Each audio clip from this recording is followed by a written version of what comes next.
আজ ঈদ যাত্রার শেষ দিন। দেখতে পাচ্ছেন এই ঈদ যাত্রার শেষ দিনেও ঢাকা টাঙ্গাইল যমুনা সেতু মহাসড়ক দিয়ে যানবাহন কতটা স্বাভাবিক গতিতে চলছে আমি যদি আপনাদের দেখাই। দেখতে পাচ্ছেন এটি ঢাকা টাঙ্গাইল যমুনা সেতু মহাসড়কের উত্তরের প্রবেশপথ।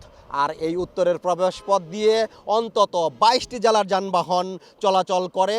এ কারণেই এই মহাসড়কে কখন যানবাহনের জটলা তৈরি হয় আর কখন যানজটের সৃষ্টি হয় তা বলা মুশকিল। তবে ঈদযাত্রার শেষ দিনে আজকে স্বাভাবিক গতিতেই যানবাহন চলাচল করছে। তাই যারা ঢাকা থেকে এবং ঢাকার আশপাশ থেকে স্বজনদের সাথে ঈদ করতে বাড়ি ফিরছেন তারা কিন্তু নির্বিঘ্নেই স্বস্তিতে বাড়ি ফিরতে পারছেন। তবে এই চিত্র গতকাল ছিল না।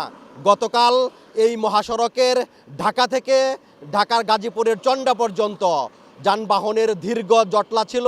আর এই দীর্ঘ জটলায় যানবাহনের চালক এবং যাত্রীদের চরম দুর্ভোগ পোহাতে হয়েছে।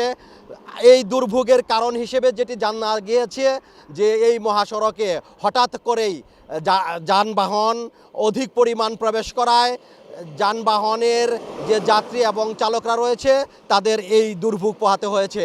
তবে টাঙ্গাইলের সীমানায় টাঙ্গাইলের পুলিশ সুপারের নিরবিচ্ছিন্ন যে দায়িত্ব পালন ছিল এটি চোখে পড়ার মতো। তবুও যানবাহনের চালকদের যানবাহনের যাত্রীদের এই যানজটে আটকা পড়ে চরম দুর্ভোগ পোহাতে হয়েছে। তো দুপুরের পর থেকে এই মহাসড়কের যানবাহন চলাচল স্বাভাবিক হতে শুরু করে। এখন পর্যন্ত যানবাহন তার স্বাভাবিক গতি নিয়েই চলাচল করছে এবং স্বস্তিতেই মানুষ বাড়ি ফিরতে পারছে। ঢাকা টাঙ্গাইল যমুনা সেতু মহাসড়কের এলেঙ্গা থেকে এম এ রাজ্জাক, টাঙ্গাইল।